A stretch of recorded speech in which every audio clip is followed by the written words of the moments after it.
Parlons encore du Nord Kivu avec la société civile qui est contre l'amnistie des criminels de guerre et demande la vulgarisation de la loi sur l'amnistie votée par l'Assemblée nationale après sa promulgation par le chef de l'État. Les forces vives du Nord Kivu, à travers leur président Thomas Dakin-Mouiti, pensent qu'il est inadmissible d'amnistier des gens auteurs de plusieurs violations des droits de l'homme, les cas des ex-rebelles du M23 et d'autres groupes armés. Amnistier ces ex-rebelles serait une façon de se moquer de toutes les victimes de leurs actes ignobles dans plusieurs agglomérations en province. Nous ne serons jamais d'accord de voir quelqu'un qui a tué des milliers de personnes ici. Le massacre de Kiwanja, le massacre de Massissi, l'incendie de la cité de Kichanga, le pillage systématique de la ville de Goma, le braquage de banques, tous ces actes-là, ce serait pour nous scandaleux de voir quelqu'un parmi ces gens-là venir et se présenter qu'il a été promu ministre, ADG, PDG, qu'il soit nommé ministre, mais n'ait jamais touché le sol de la province du Nord. Tous ces violeurs-là, tous ces bandits-là, nous les attendrons ici. Comme eux sont en train de nous menacer qu'ils seront au pouvoir et ils vont nous massacrer davantage et se moquer de nous pour dire « Hilikuwa Hinasema ».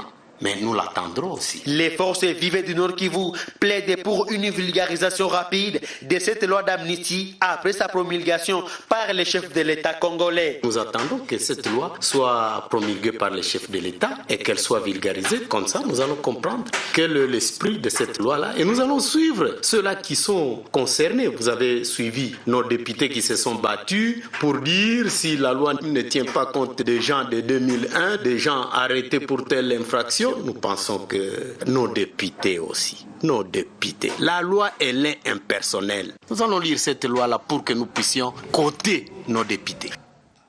On reste dans la même province pour parler cette fois-ci d'un important nombre de personnes civiles prises en otage par les rebelles de l'ADF Nalu. Malgré l'opération militaire conjointe FARDC-MONUSCO, l'on ne parvient toujours pas à retrouver ces otages. C'est ce qu'a fait savoir Félix Basse, porte-parole militaire de cette mission de paix de l'ONU en République démocratique du Congo.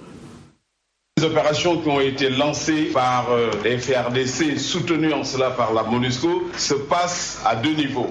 D'abord au nord sur l'axe Erengeti-Kananima et au sud sur l'axe Mbao-Kamango. Nous pouvons vous assurer que ces opérations se déroulent dans des zones non occupées par les populations civiles, premièrement, qui ont toutes fait mouvement vers d'autres localités, et que maintenant concernant les otages, les chiffres sont assez fluctuants. Il y en a qui parlent de 600, il y en a qui parlent d'une centaine, etc.